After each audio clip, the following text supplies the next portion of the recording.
salaamaaleykum chers téléspectateurs chers internautes ñu ngi leen di nuyu di leen ziar ñu dikk ak yéen ci premier numéro tour d'une table muy émission bu ñu leen jagleloon nga xam ni tey suñu invité déjà dinañ ko bàyyi mu présenté wu ñu jëm ak moom ci wàllu politique jëm ak moom ci wàllu économie waaye jëm ak moom ci wàllu sport ñu bàyyi ko mu daal di présenté wu déjà kan mooy Ibrahima Diop. waaw merci beaucoup mon frère Baye Mohamed Sarr. mi nga xam ne tey yaay coordonné émission bi nga xam ni mooy daw si 3TV. Sénégal nga ànd seeg suñu grand Ngagne Diop. ànd seeg suñu jarbaat également Pape Niang. si émission bi nga xam ni comme ni nga ko waxee mooy émission numéro 1. si tour d'une table. bu ma la doon wax nag di nuyu également auditeurs yi wala téléspectatrices yi téléspectateurs yi ak seen internautes yi. que ku si nekk ñoo ngi leen nuyu ñi nekk si diaspora bi ak ñi nekk Sénégal ak ñëpp ñoo ngi leen di nuyu. di wax ni bu ma doon présenter sama bopp damay wax ni Ibrahima Diop ñu bari na sëriñ la ñuy wax. ma juddoo fii si dëkk bi ñu naan Gandon jàngi fi école primaire. dem dëkk bu ñuy wax Paal bu Cheikh Seydi Aji Rawane Ngom jàngi fa sama cycle secondaire dem lycée Charles de Gaulle jàngi fa sama lycée les 3 ans dem ICAT ñëw UGB complété pour am sama master 2 en management de projet. ci kaw loolu tam ma ñu recruter ma fële Crous université Crous UGB Crous depuis 2017 mais lu jiitu loolu nag nekk naa fa depuis 2009 di fa liggéey comme journalier mu permettre na ma occasionné également inscriraton pour doon jàng ba am lijaasa bu mujj boobu nga xam ni moom laa doon am wala boog bi avant dernier lijaasa bi. en même temps membre conseil départemental la si législature 2014 2022 bii génn. man maa yore woon commission jeunesse et sport si conseil départemental. en même temps actuellement conseil d'administration la bu hôpital régional de Saint-Louis depuis 2014 di wax également que maay responsable socialiste les jeunes socialistes département de Saint-Louis nekk membre bureau politique du parti socialiste actuellement si wàllu sportivité également man maay président zone 7 de l'ODCAV de Saint-Louis donc loolu daal laa mën a gum wax si nomination kii yi nga xam ne cursus bi nga xam ne peut-être am naa ko sama jaar-jaar.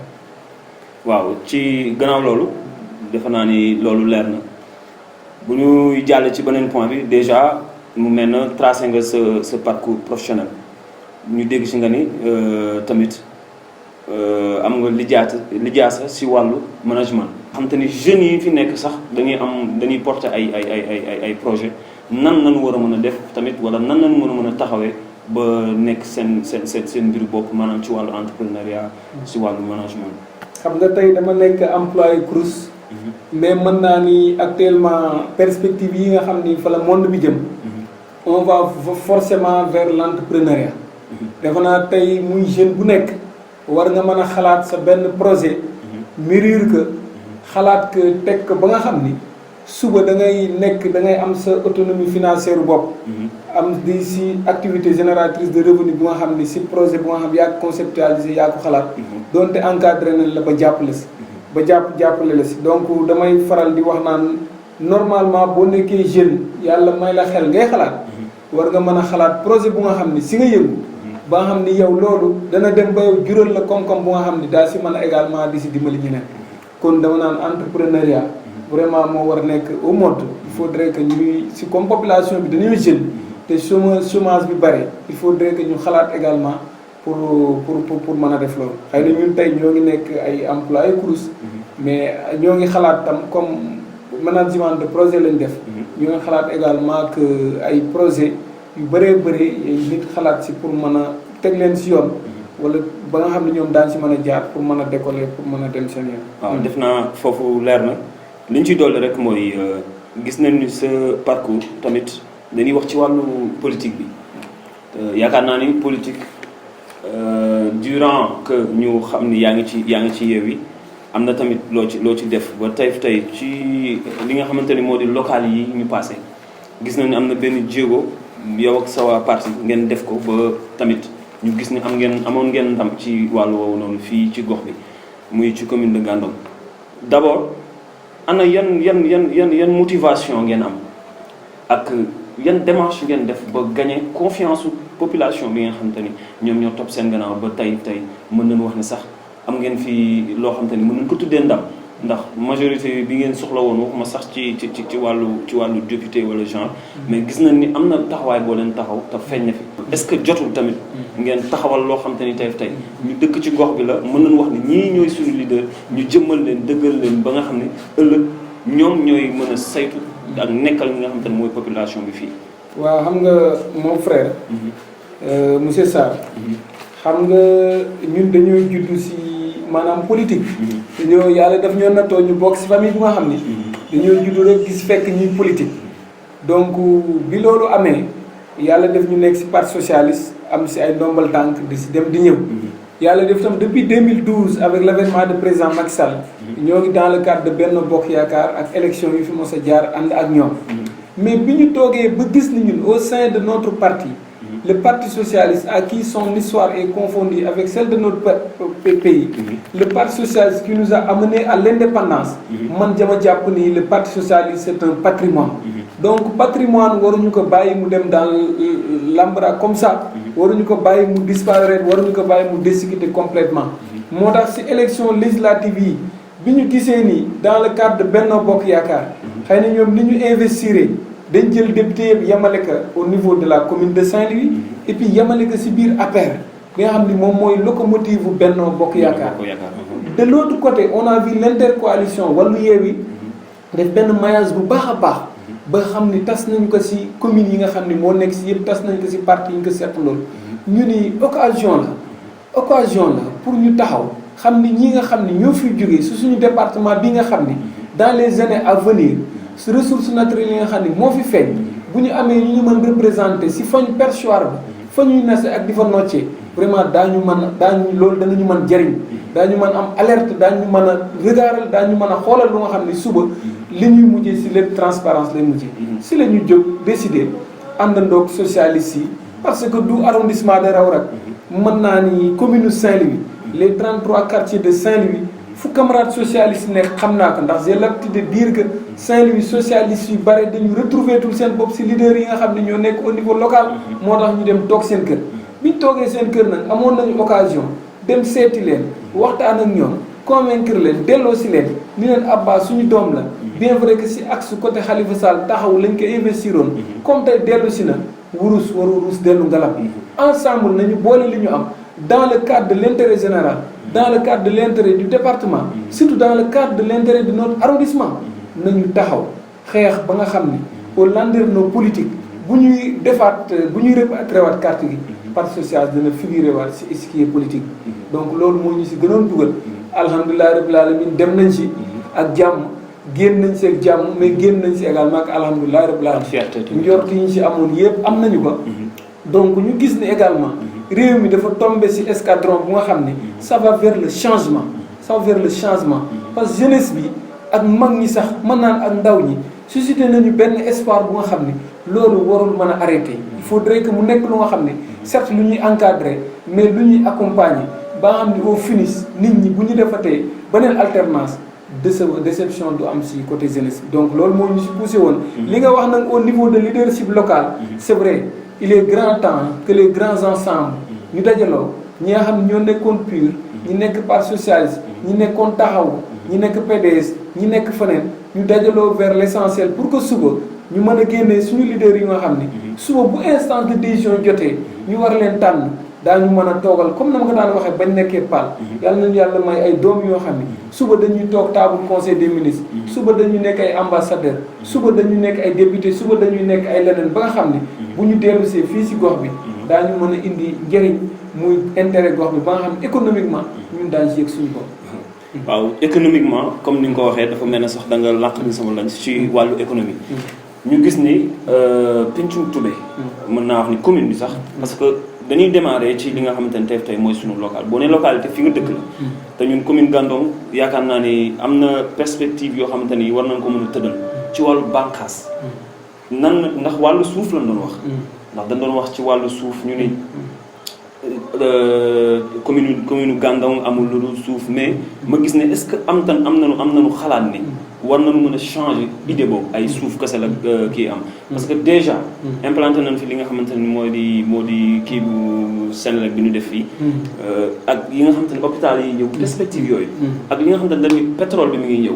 ak jeunes yi nga xamante ni teef tey yor nañ seen diplôme toog. est-ce que tamit jotul ñu toog ñu waxtaane loolu. ci ñu mën ci jug. merci mon frère xam nga pour ñu tënk tout ça. dans l'économie. il faut parler ce qu'on appelle l'intercommunalité. yàlla daf ñoo dimbali au niveau du département de Saint-Louis bariwul commune. 5 communes moo fi nekk la commune de Gandiol de Fass de Gandon. de Pal et de Saint-Louis. donc si biir conseil départemental. war na ànd ak ARD. ñu tënk benn plan de développement départemental. ba nga xam ni intercommunalité bi ñuy wax parce que man il y a de cela lu ëpp fukki at si gannaaw. bu ngeen gisee may xeex. bu ngeen gisee may xeex tout le temps man may jóg di wax. mooy xam naa projet bi nga xam ni mooy les autorités locales de Saint-Louis. en l'occurrence Amadou Mansour Faye projet yi nga xam ni am na ko. donc li ñu bëgg ñoom. mooy Gandon mooy Ndar mën a ubbeeku si biir Gandon. parce que ils ont l'habitude de le dire que la commune de Gandon a ceinturé celle de Saint-Louis. parce que da ngay dem à gauche au fond nga fekk fa bopp coor nga ñu koy wax salsal nga dem ak de l'autre côté nga fekk fa hydrobase ñu koy wax Fass Dieye nga ñëw fii génn méridien nga dugaat Gandon à partir de Ngaleel nga dugaat Gandon ñoom ils disent que Saint-Louis a besoin de respirer parce que Saint-Louis va devenir bientôt une ville d'affaires et quand on parle de gaz quand on parle de pétrole évidemment on parle d'affaires c'est pour cela je dis que il est grand temps que nos parents puissent comprendre ce que c'est que l'intercommunalité. L'intercommunalité warul nekk loo xam dañuy exploiter. Ça doit être quelque chose de gagnant-gagnant. Je l'ai dit la fois passée à un ami. mënu leen waa Saint-Louis. tout ce qui est mauvais chez vous. vous l'amenez chez nous mooy mbalit mi. bañ ngeen ko ba sax ni fi nga xam ni lañ doon def fi nga xam ni lañ doon rey nag abattoir bi nekkoon cité Faidherbe comme quartier résidentiel yi doxal ngeen ko yóbbu ko Fass. Cinco les eaux usées ñoo ngi jëm vers Gandiol. on ne peut pas continuer à être exposé. maintenant il faut ñu am xalaat gagnant-gagnant bi ñoom suuf bi la ñu gis si ñun. donc tout ce qui est mauvais si ñoom ñu indil ñu ko lu baax ñu téye ko. mos naa leen tooñ benn jamono sax bi leen président Abdoulaye Wade maye arc pont bi. man leen il ne serait que ngeen jox ñu benn. dans l'arrondissement d'une manière symbolique ñu exposé ko quelque part. même sax bu fekkoonte ni booba temps dañ doon wax jaay ñu jaayoon ka ñu man si tabax yoonu Mérina Sall. man si wutal ndox waa Déggu Ñaay. man si ainsi de suite ainsi de suite. donc loolu mooy développement gagnant-gagnant. léegi nag yàlla def Saint-Louis Amadou Mansour loolu rek la bëgg. donc loolu mooy projet du secret. il faut ñu wax ko. loolu nag bu amee il faudrait que population yi ñu leen di associer si loolu ndax pour votre information. j'ai l'habitude de le dire. La commune, la place la plus précieuse actuellement à Saint-Louis, c'est là où se trouve le palais du gouverneur. Foofu la suñu ay maam yi doon béyee iñaam ak coton. dama leen di wax ni bi Lebar ak Gandon ak Bexaar di exister ñetti téeméeri at booba Ndar amul. dégg ngeen rue Moustapha Malick Gueye dégg ngeen pont Moustapha Malick Gueye. donc du ñu nangu tey à la limite ñu ñëw d'une manière économique. bëgg ñu raser. gis nga gaz bi feeñ ci li ñuy tuddee onshore. fii si jënd mbaam. dama naan année yii di ñëw jënd mbaam dootul am. pétrole bu bari mi ngi tëdd foofu moom la ñuy wax onshore moo nekk si suuf si. boo demee si biir géej gi mool yi doon napp xam nga ni bientôt géej bi dootuñu fa jëlee njëriñ. parce que plateforme bi ñu doon wax naan mu nga biir géej. pétrole bi offshore nekkatu fa plateforme baa ngi si bunt bi. donc yan xalaat la ñuy am. ba nga ni koom-koom yi nga xam ni moo feeñ si réserve bi feeñ fii si gazu Gémbang bi si zircon bi feeñ fii si Gandiol si pétrole bi man ainsi de suite ak silex bi fii si méridien dooguma la sax dooguma la ndax da ngay xool jeunesse bi gis nañ ci benn jeune conscient boo xam ne tey xam naa ne war nga ko xam muy Ablaye Cissé Ablaye Diop doon na interpellé sur l'internet Facebook mu wax ni jeunesse bi jot na municipalité bi defal leen ay bourses étrangères ñu dem jàng ci wàllu pétrole ci wàllu gaz ba nga xam te ni bu ñëwee déjà dinañu am maanaam maturité bu toll na dinañu bokk ci ñooñu di ci teg loxo wala dinañ bokk ci ñuy doxal loolu est-ce que yow tamit loolu déjà loolu ci yokkal wala tamit est-ce que loolu bokkoon na ci seen xalaat. ba nga xamante ni tey loolu mu wax noonu. ma koy saluer de passage mu doon koo xamante ni jeune la comme ñun mais il est conscient. ci yi nga xamante ni yu bare day ñëw. bare na ci ay morom yoo xamante ni tey ñoo ngi ci Facebook bi ñoo ngi ci internet bi. di wax yu am solo. lui moom tam au passage suñu frère. ñoo ngi koy suivre tout le temps il a raison il a vu juste. il faudrait que nos autorités locales puissent ñu mën a xalaat. si loolu nga xam ni war nañ ko mën a yóbbu xale yi à l'étranger. pour ñu mën a jàng loolu pour mën a dellu si. mais si comme yooyu. comme li ma doon wax léegi. xam nga am na lu ñu tuddee silex. boo ñëwee fii suuf bi nekk si méridien jëm ba jël mbaa. suuf boobu dañ koy transformer mooy defar vitrine yi ñuy def si kër yi. donc comme bi feeñ ci département bi nan la ñu koy gérer d'une manière transparente. Saint-Louis li mu bëgg mu mën a yokk mu màgg. parce que Saint-Louis tey le maire soxlawul fi ñu tabax hôpital fii si méridien. pour ñu jël méridien dugal ko ndax. ma ni fii à partir de digue bi.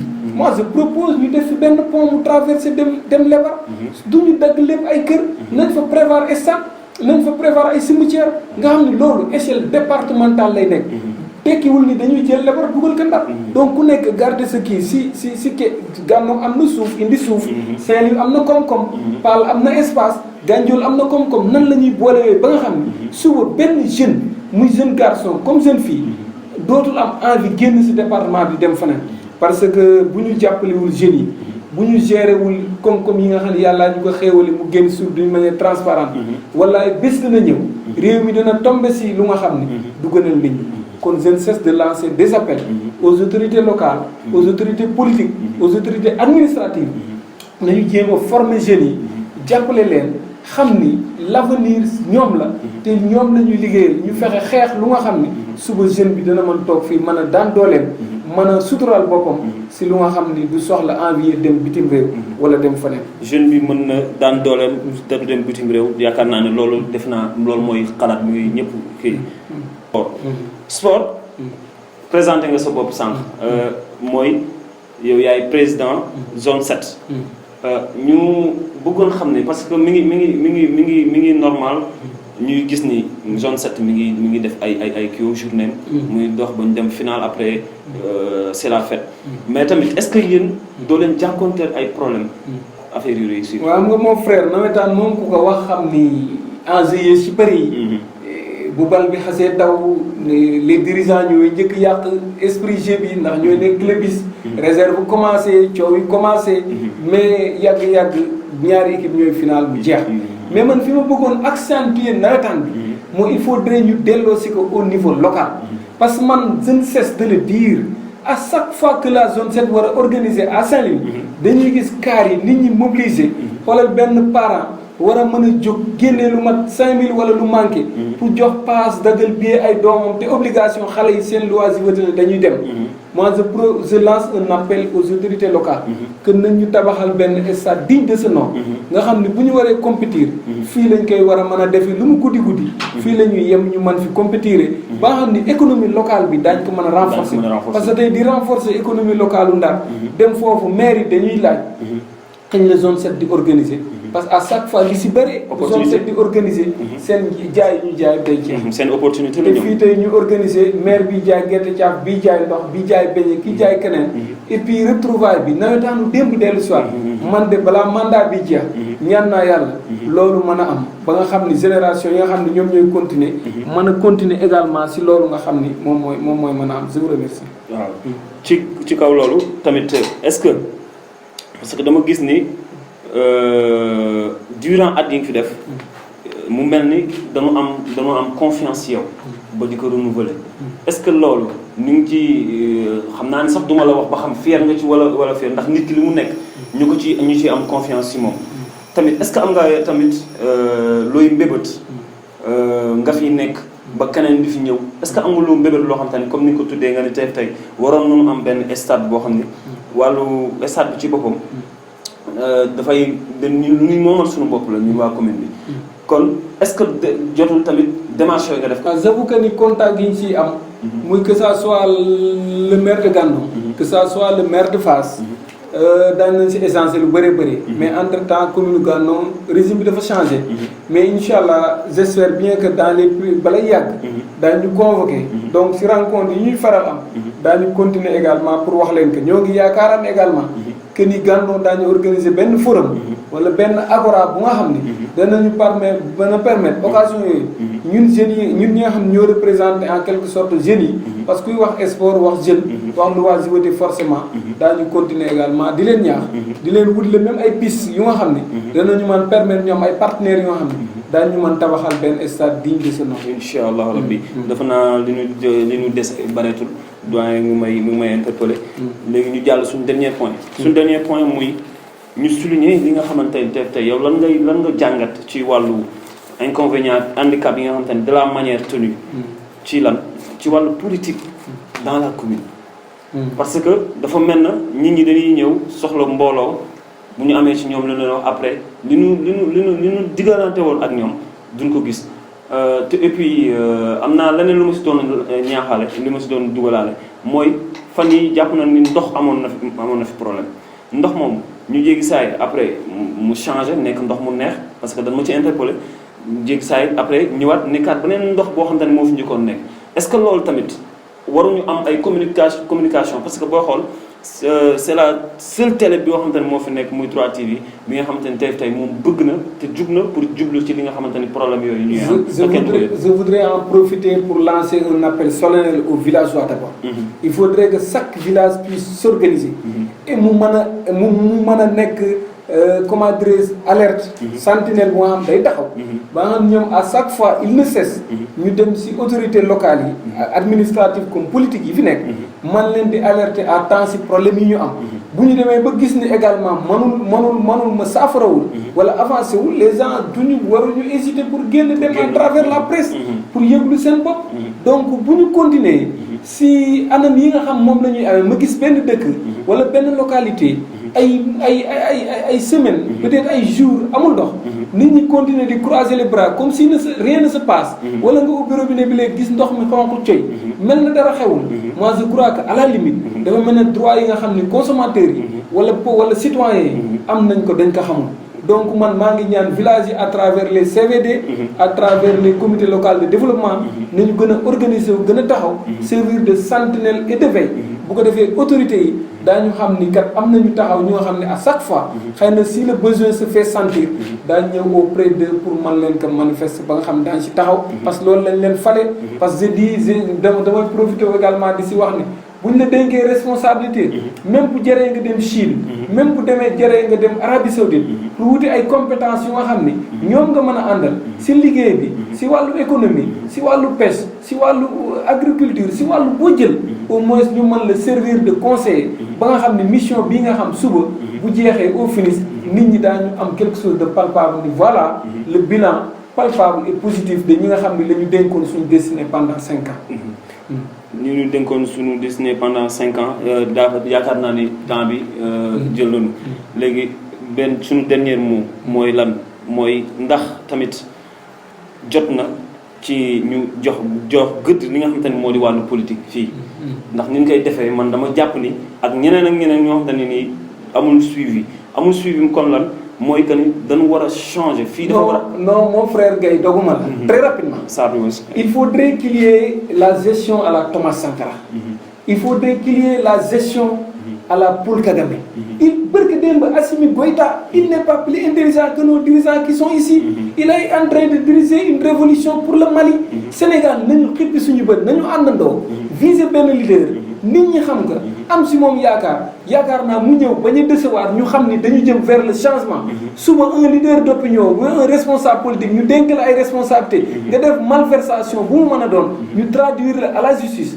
ba nga xam ni suba am na ñoo xam ni kenn mënatu ko xalaat suñu réew donc changement boobu mënuñu fa bañ a dem il faudrait am na benn engouement nag am na benn dynamisme bu jub il faudrait que ñun jeunes yi inconscient nañ ci loolu mais nos parents nañ leen gën a ñaax nañ leen gën a pousse ba ñu xam ni changement bi suba du élection day ñëw ñu jox la 5000 wala ñu jox la 10 000 pour 5 ans encore ñu mën a vivre dans un luxe insolent.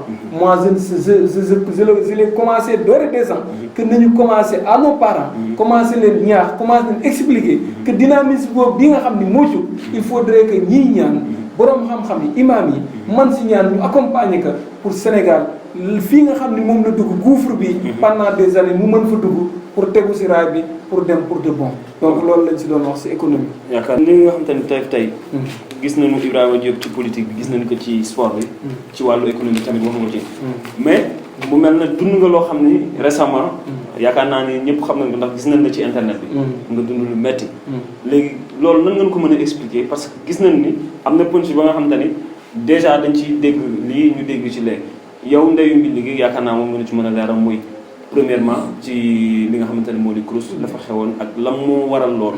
Je vais commencer d'abord par remercier en quelque sorte Pape Ibrahima Faye, le directeur du CROUS. Parce que le mot confiance, c'est un mot français de 9 lettres.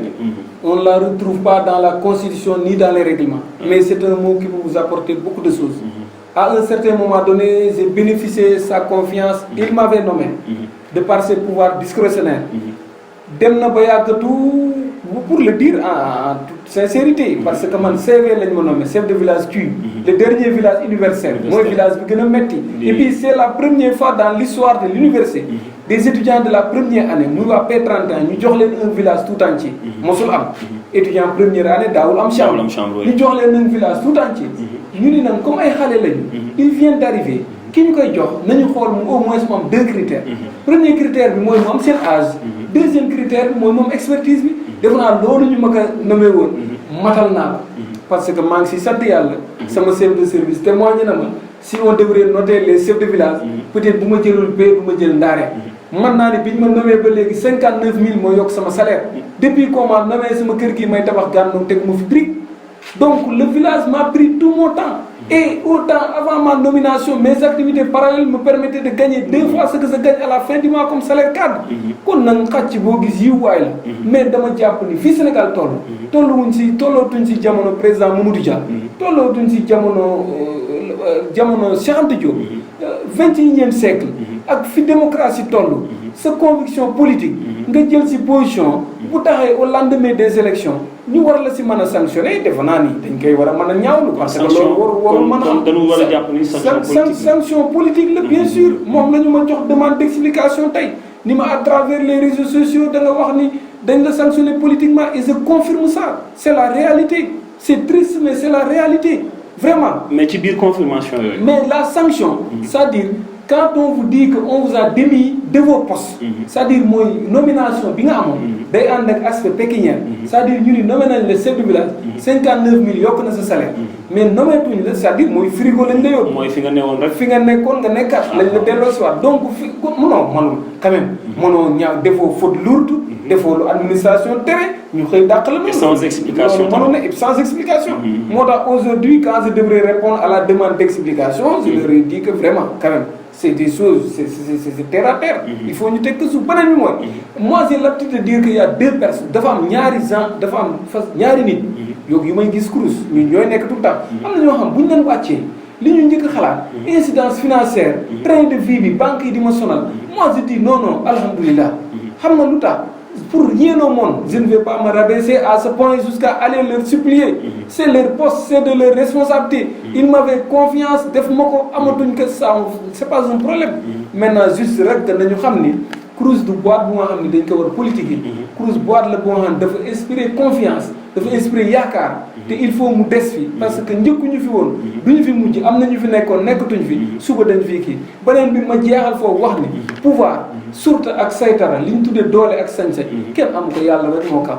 il faudrait que autorités yi delloo seen xel delloo seen xalaat bërka démb dem naa jàmminaar seeti sama benn xarit mun na pourtant tam xarit bi dañ fi daan yeew ay nag yu bëri social mais tam xaritu ren bi gisuñu benn nag à cause de la défaite non c'est petit parce que lan moo tax élection 10 ans durant nit ñi di la voter ba tey voter lu la ñu changé am na loo xam ne moom moo ko yow si maire bi nga koy jëlee social la pour indi ko defatoo ko à la limite c'est petit il faudrait que les gens essaient de se ressaisir de revenir à la normale te xam ne am na ñoo xam ne bu leen bëggee intimider je crois que ça pourra pas passer mais maa ngi jeexal di gërëm yàlla di leen sant également di ñaan seen organe bi yàlla na ngeen dem ba mu nekk plateforme bu nga xam ne dina kawe seen jot yàlla am na ko mën na ko sañ na ko yàlla na ko def muy 3TV Sénégal du ma jeexal également te ñaanaluma sama waajur bu góor di ko ñaanal gudd fan bu ànd ak wér di ñaanal également sama waajur bu jigéen fu mu nekk si barsax yàlla may ko aljana ju nga xam ni moo gën a yaatu di ñaan également que dëkk bi Gandon d'abord que Toubé que commune bi que arrondissement bi que département bi que région bi nañ jug taxaw dem gëstu ji si xéewal yi nga xam ni moom moo fi feeñ ba nga xam ni suba gestion la bu nga xam ni ñëpp koy jëriñoo ba nga xam ni intérêt général la et non intérêt particulier kon encore une fois maa ngi leen di sant maa ngi leen di gërëm je vous remercie énormément intérêt général moo gën intérêt personnel ndax jamono ji ñu toog nii changement am na et que changement lay ñaan fii nañu yemal ak yéen ci premier numéro bi nga xamante ni moo di tour d'une table li leen ci wax mooy dinañu ñëwaat ak yéen ci yeneen émission incha allah rabbi c'est sur la 3TV Sénégal